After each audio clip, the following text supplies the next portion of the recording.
Guys আসসালামু আলাইকুম। দেখেন আম্মু কি করতেছে।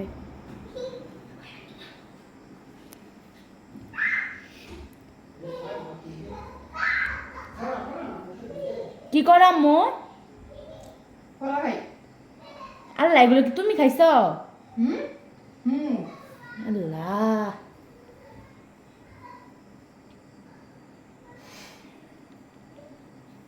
কেমনে খাইলে এতগুলা? আল্লাহ, পুরা কলার ছড়ি নিয়ে বসছে। কি অবস্থা! 4টা, 1 2 5টা, একটা 6টা। খাও খাও।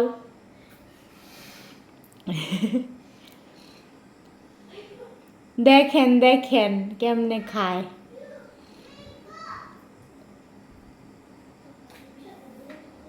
তো সবাই ভালো থাকবেন, সুস্থ থাকবেন। আল্লাহ হাফেজ। আরো খাবা?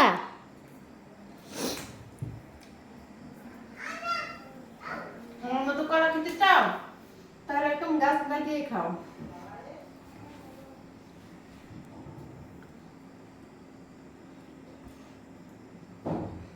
মুখেনটা না শেষ করে আরেকটা মুখ দেলা।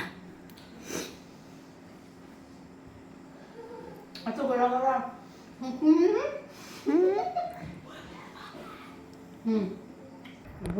দেখেন গাইস, আব্বু কলার ছুরি নিয়ে আসছে এত বড়, আর আম্মু এখান থেকে ছুঁড়ে ছুঁড়ে খাইছে। ওই যে আরো একটা নিচ্ছে, আর এই যে দেখেন চুচাগুলো নিয়ে ফালায় রাখছে। পিঁপড়া পিঁপড়া। খাও খাও, পিঁপড়াও খাইতেছে তোমার সাথে। এই দাও কলা ছুরিতে। গাইস, আপনারাও কলা খাবেন, প্রচুর পরিমাণে কলা খাবেন, তাহলে এরকম স্কিন পাবেন। কলা খেলে স্কিন সুন্দর থাকবে, তারপরে অনেক ভালো কলা শরীরের জন্য। কলা খাবেন প্রচুর পরিমাণে, আমার মতো কলা খাবেন। টাটা। হ্যালো এভরিওয়ান, আসসালামু আলাইকুম। কেমন আছেন সবাই? আশা করছি সবাই খুব ভালো আছেন। তো দেখতেই পাচ্ছেন অনেক বড় একটা কলার ছুরি। তো কলার ছুরিটাকে এখন প্রসেস করা হবে। তো যেহেতু কলাগুলা পেকে গেছে, তো এইভাবে রাখলে তো সবগুলা পচা নষ্ট হয়ে যাইব।